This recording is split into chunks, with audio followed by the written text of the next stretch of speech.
मैं Bhanu Pratap Singh, mission success institute CTET classes Sasaram.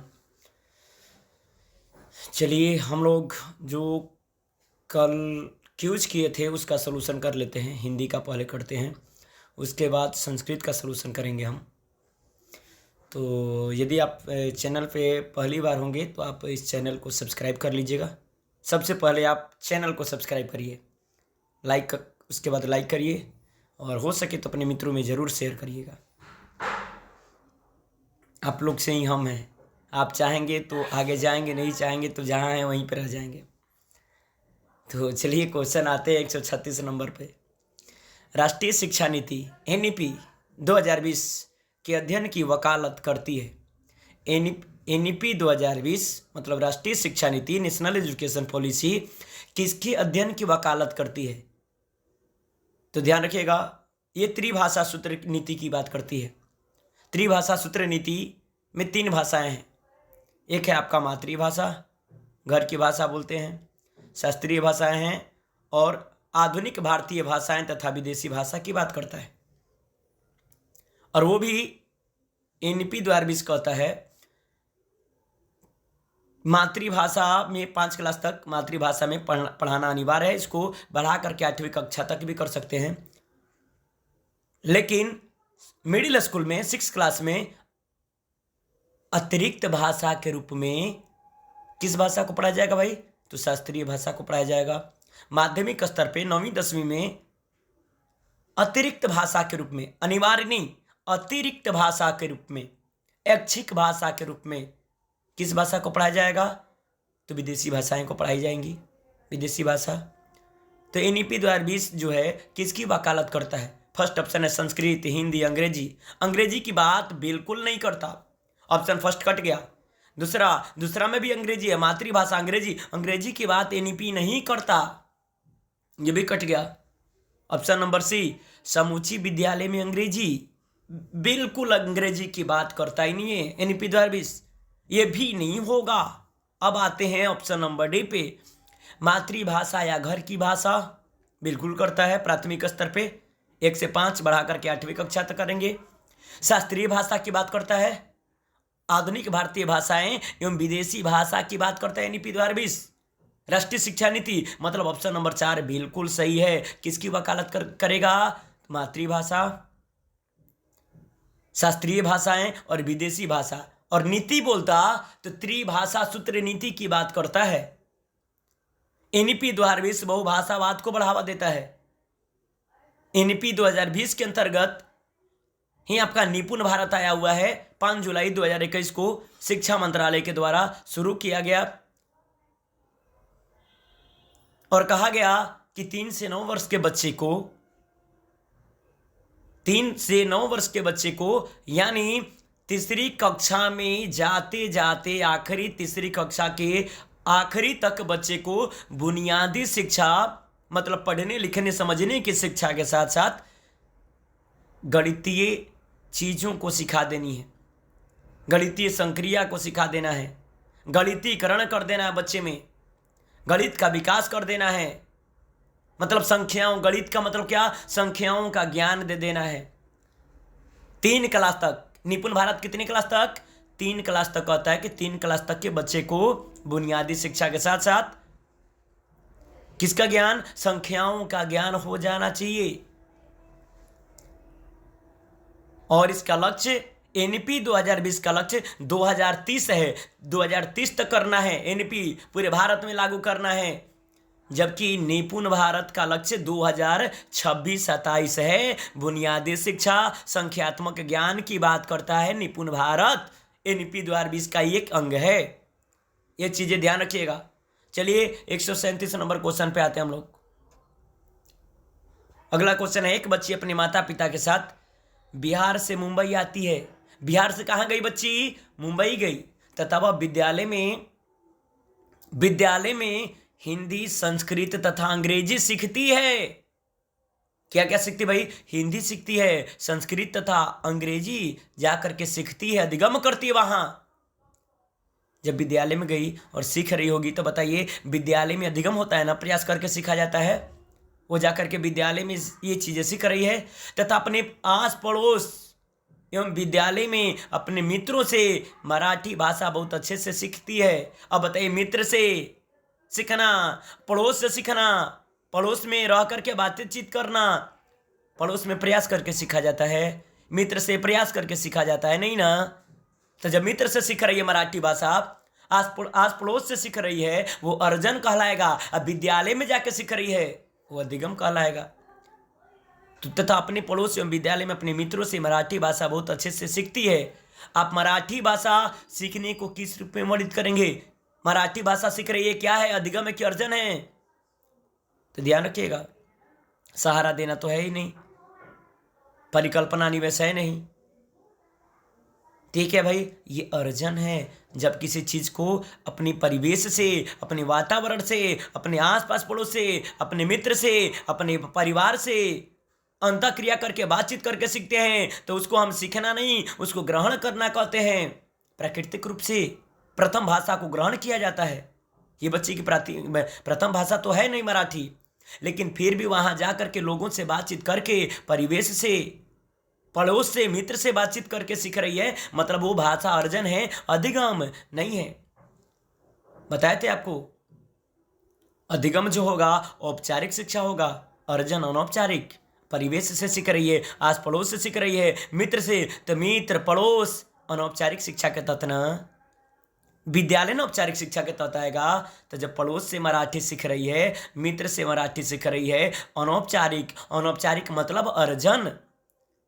प्रथम भाषा का अर्जन किया जाता है, द्वितीय भाषा का अधिगम किया जाता है। ये चीजें ध्यान रखेंगे। अर्जन का मतलब होता है ग्रहण करना, अर्जित करना। कैसे? अनुकरण करके, नकल करके, देखा देखी करके, प्रयास नहीं किया जाता।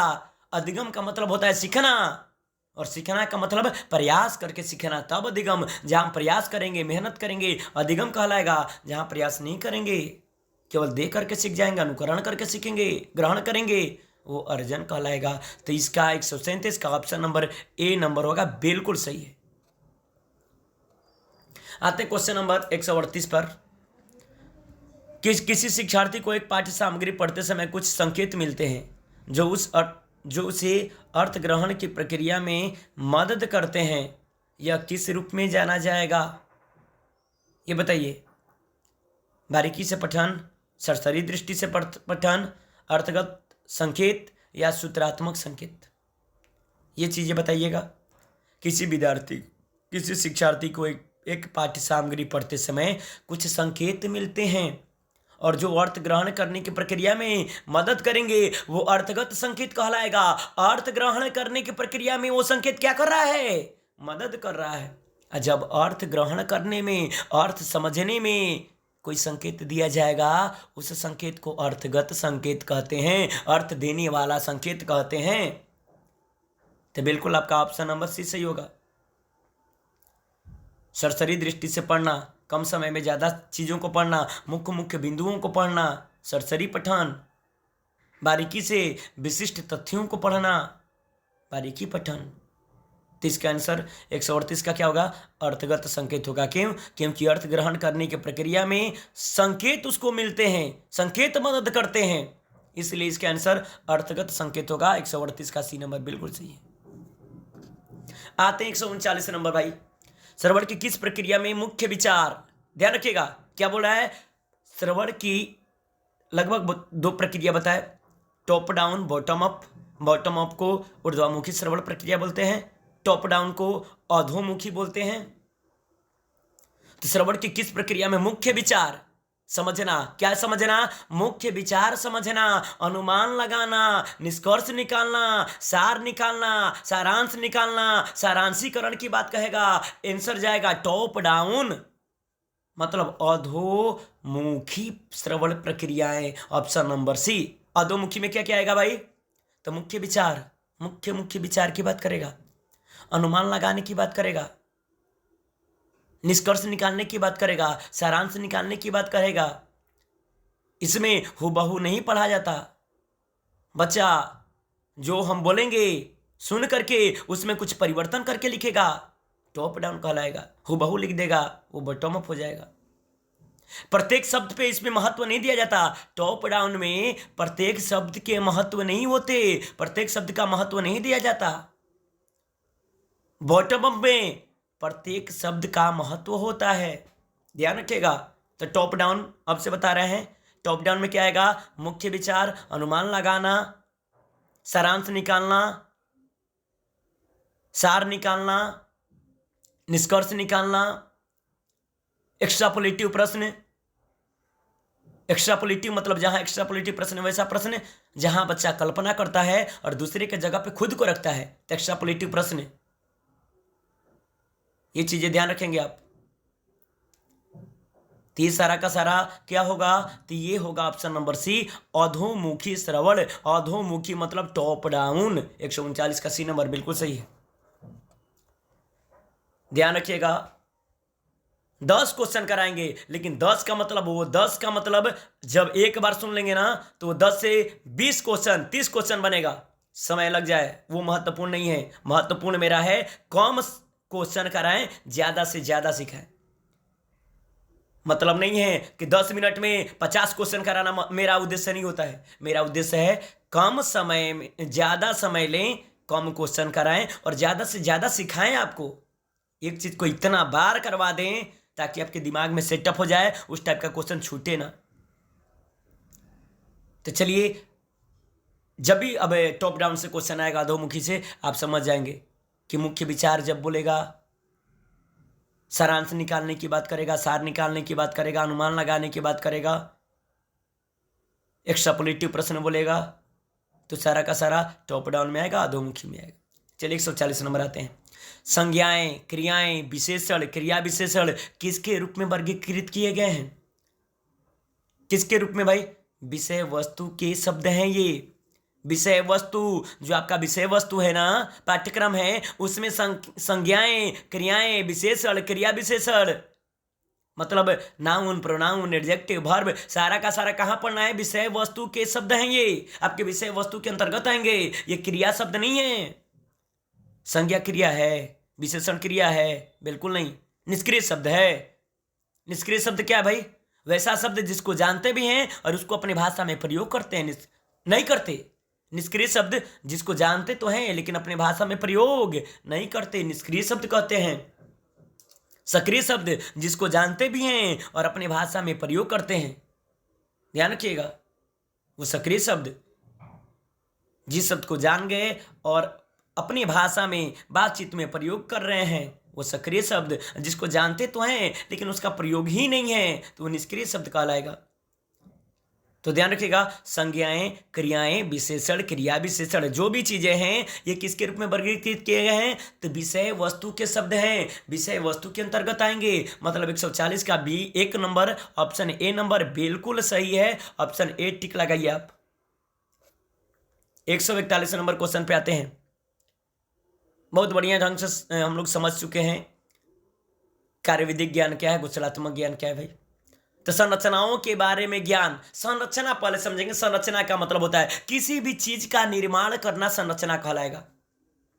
भाषा निर्माण, भाषा का निर्माण करना, तो निर्माण व्याकरण ही से नहीं होता है, निर्माण कैसे होगा?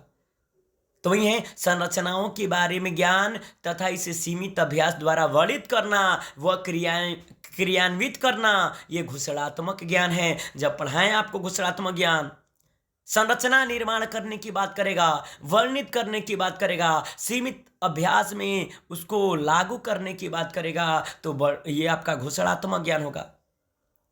इसमें व्याकरण बताया जाता है, व्याकरण के नियम बताए जाते हैं, व्याकरण की संरचना बताने की बात करेगा घोषणात्मक ज्ञान। ध्यान रखिएगा, हिंदी में भाषा पढ़े हम और भाषा में घोषणात्मक ज्ञान क्या भाई? तो इसमें भाषा कैसे बना है, भाषा की संरचना को जानना, भाषा के नियम को जानना, घोषणात्मक ज्ञान। मतलब घोषणात्मक ज्ञान में व्याकरण सीखे जाते हैं, भाषा की संरचना जाना जाता है।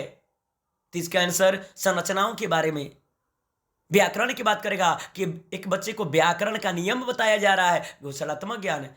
भाषा की संरचना बताया जा रहा है, घोषणात्मक ज्ञान। जबकि कार्य विधि ज्ञान एक विधि है, और इसमें नियम नहीं बताए जाते। कार्य विधि ज्ञान में व्याकरण नहीं बताया जाता। कार्य विधि ज्ञान क्या है भाई? तो कार्य विधि ज्ञान में बच्चा व्याकरण पहले से जान गया होता है, उसको पता है व्याकरण क्या है। कार्य विधि ज्ञान में बच्चा जो नियम जानता है उसको लागू कैसे करना है, उसका प्रयोग कैसे करना है वो जानता है। उसमें व्याकरण नहीं सीखता, व्याकरण के संरचना को नहीं सीखता, भाषा की संरचना को नहीं सीखता। भाषा संरचना की बात करेगा, संरचना सीखने की बात करेगा, घोषणात्मक ज्ञान, और लागू करने की बात करेगा, भाषा को प्रयोग करने की बात करेगा, तो होगा कार्य विधि की ज्ञान। कार्य विधि ये विधि है और इसमें क्या किए जाएंगे, भाषा का प्रयोग कैसे किया जाएगा, प्रयोग करना बाबू समझता है, सीखता है। जो व्याकरण जान गया है उसको लागू कैसे करना है वो जानता है। कार्य विधि ज्ञान में बच्चा व्याकरण नहीं सीखता, घोषणात्मक ज्ञान में व्याकरण सीखता है, भाषा के संरचना को सीखता है, और कार्य विधि ज्ञान में उसको लागू करता है, लागू करना सीखता है, उसका प्रयोग करना सीखता है। तो इसमें क्या बोला है क्वेश्चन में, संरचनाओं के बारे में ज्ञान तथा इसे सीमित अभ्यास द्वारा वर्णित करना, क्रियान्वित करना कहलाएगा घोषणात्मक ज्ञान। मतलब 141 का ऑप्शन नंबर बी बिल्कुल सही है। चलिए आगे आते हैं हम लोग 142 नंबर क्वेश्चन।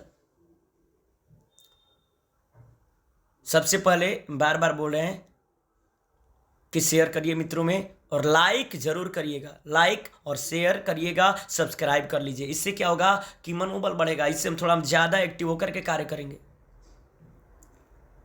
और आप सबसे बार बार क्या कहना है करेंगे, अच्छा लगे तो कमेंट भी करिएगा, फीडबैक दीजिएगा कैसा है, क्या समझा पा रहे हैं क्या सही से, जैसे क्लास में समझाते हैं क्या वो चीज़ें वीडियो के माध्यम से समझा पा रहे हैं।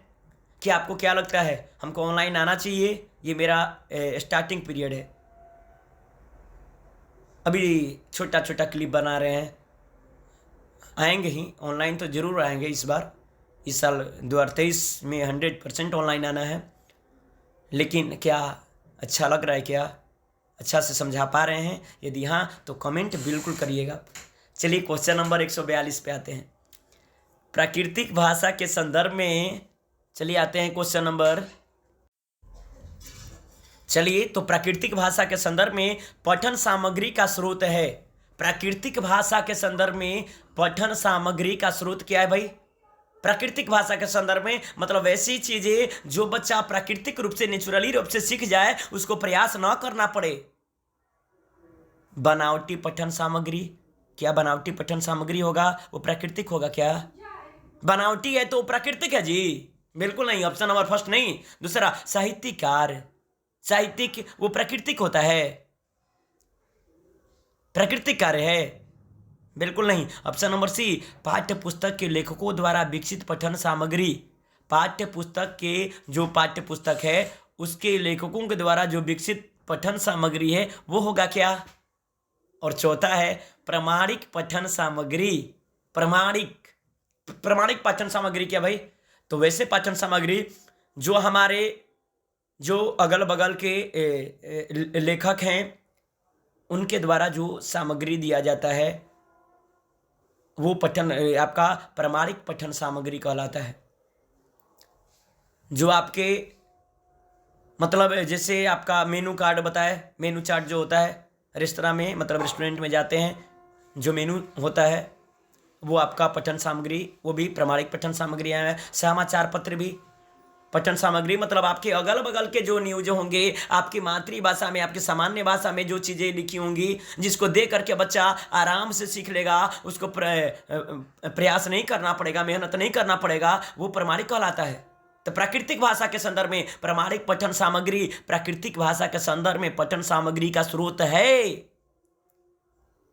प्रमाणिक पठन सामग्री में बच्चे को कोई भी चीज सीखने में ज्यादा कठिनाई महसूस नहीं करना पड़ता, प्रयास नहीं करना पड़ता, वो ऑटोमेटिक चीजों को प्राकृतिक रूप से ग्रहण कर लेता है, पढ़ता है, पढ़ करके चीजों को देख करके समझ जाता है, उसका प्रयास नहीं करना पड़ता। तो प्राकृतिक भाषा के संदर्भ में पठन सामग्री का स्रोत क्या है? तो प्रमाणिक पठन सामग्री। प्रमाणिक कैसा? प्रमाणिक होना चाहिए। मतलब 142 का ऑप्शन नंबर डी बिल्कुल सही है। आते 143 नंबर, निम्नलिखित में से कौन सा भाषा आकलन के बारे में सही है? कैसे जानेंगे कि बच्चे का भाषा का विकास कितना हुआ है? जब हिंदी पढ़ेंगे तो हिंदी में सबसे ज्यादा महत्वपूर्ण होगा कि जब भी टीचर बनेंगे तो बच्चे का भाषा का विकास हुआ है कि नहीं।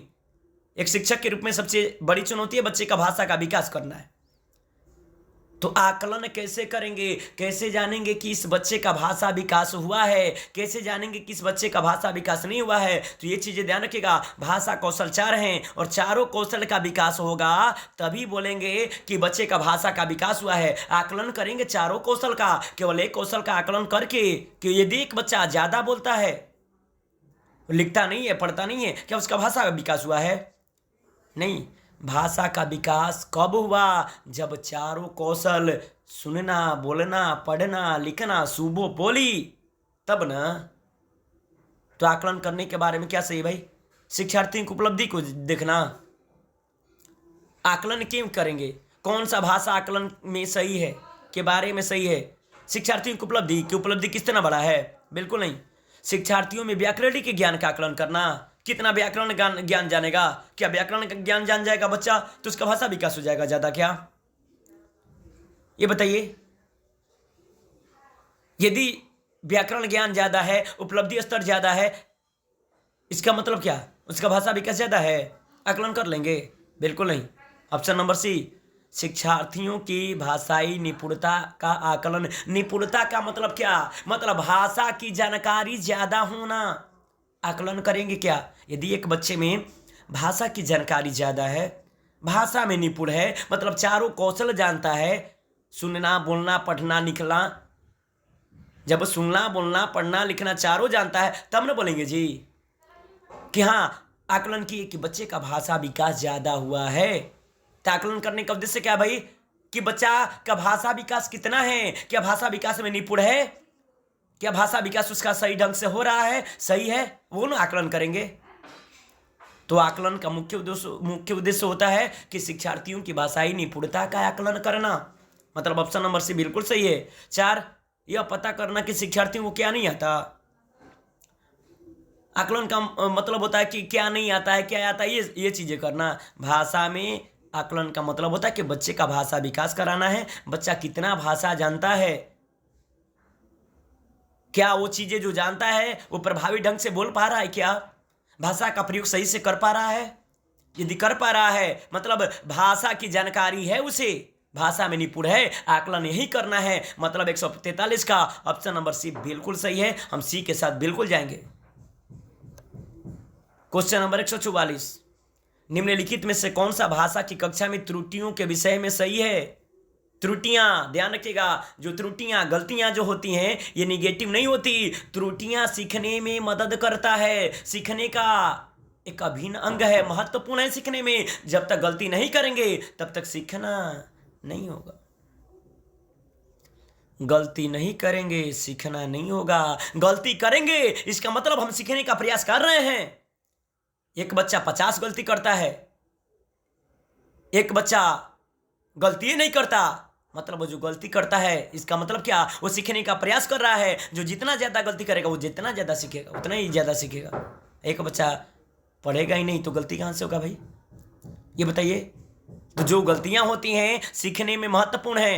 एक बार गलती करेंगे ना तो दोबारा से उस गलती को सुधार लिया जाता, फिर जल्दी गलती बच्चा वो नहीं करता, सीख जाता है। इससे अधिगम बेहतर होगा। त्रुटियां सीखने में मदद करेंगी, महत्वपूर्ण होंगी। ध्यान रखिएगा, ये त्रुटियां गलत नहीं है, भ्रांतियां गलत नहीं है।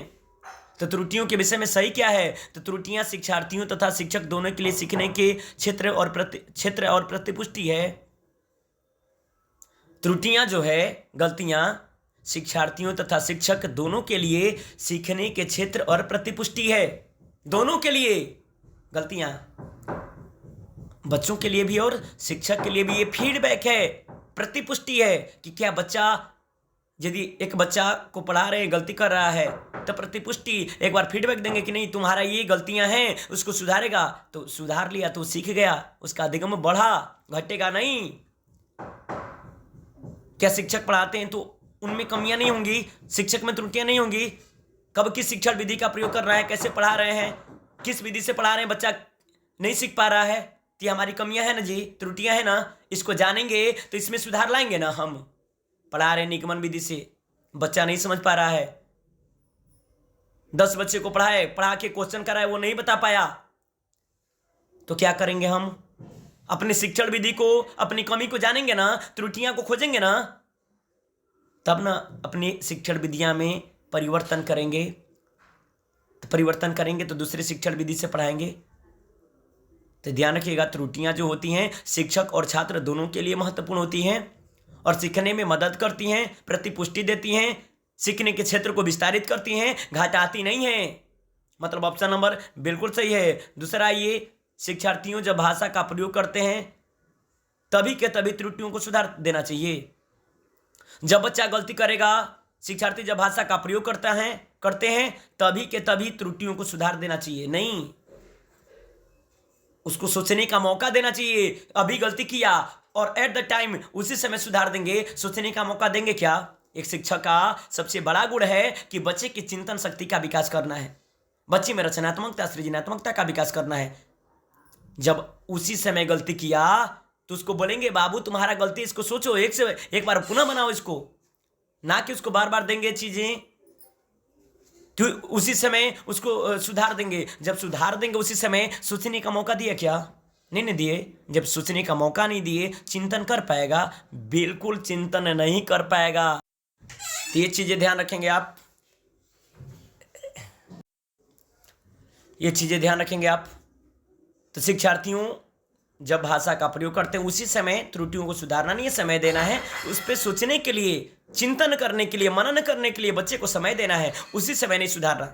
ये ध्यान रखिएगा। सी है, त्रुटियां केवल शिक्षक के लिए सीखने के क्षेत्र हैं। त्रुटियां से केवल शिक्षक सीखेगा, केवल शिक्षक के लिए महत्वपूर्ण होगा। बालक और शिक्षक अभी ने बताया दोनों के लिए महत्वपूर्ण होगी। केवल त्रुटियां, केवल वाला ऑप्शन तो ऐसे भी गलती हो जाएगा, निगेटिव। और डी, त्रुटियां द्वितीय भाषा में प्रथम भाषा का हस्तक्षेप का संकेत है। त्रुटियां द्वितीय भाषा में, मतलब द्वितीय भाषा मतलब इंग्लिश, हमारी मातृभाषा हिंदी है भाई, तो प्रथम भाषा है। द्वितीय भाषा मातृभाषा के अलावा जो भी मानक भाषाएं द्वितीय भाषा कहलाएंगी। तो त्रुटियां, गलतियां द्वितीय भाषा में प्रथम भाषा के हस्तक्षेप का संकेत है? बिल्कुल नहीं, ये गलत है। तो आपका 144 का ये होगा, बिल्कुल सही है।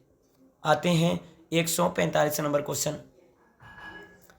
एक भाषा शिक्षक सामाजिक विज्ञान के साथियों के साथ मिलकर भारत की सांस्कृतिक विविधता पर प्रदत्त कार्य देता है या देती है। शिक्षार्थियों को इस विषय में रिपोर्ट लिखने तथा पोस्टर तैयार करने के लिए सामाजिक विज्ञान की पुस्तक तथा इतिहास, भूगोल, संस्कृति तथा राजनीति से संबंधित अन्य पुस्तकें तथा दस्तावेज को पढ़ना है। भाषा अधिगम की प्रक्रिया क्या कहलाएगी? मतलब भाषा में अनेक चीजों को पढ़ना, राजनीतिक विज्ञान, इतिहास, भूगोल, सामाजिक विज्ञान, संस्कृति, सबकी बात कर रहा है। ये क्या है भाई? सामाजिक विज्ञान में भाषा है। सामाजिक विज्ञान में भाषा, सामाजिक विज्ञान का प्रदत्त कार्य नहीं। समूची पाठ्यचर्या में भाषा, समूची पाठ्यचर्या, ध्यान रखिए। पाठ्यचर्या मतलब, पाठ्यचर्या क्या भाई? कैरिकुलम क्या है?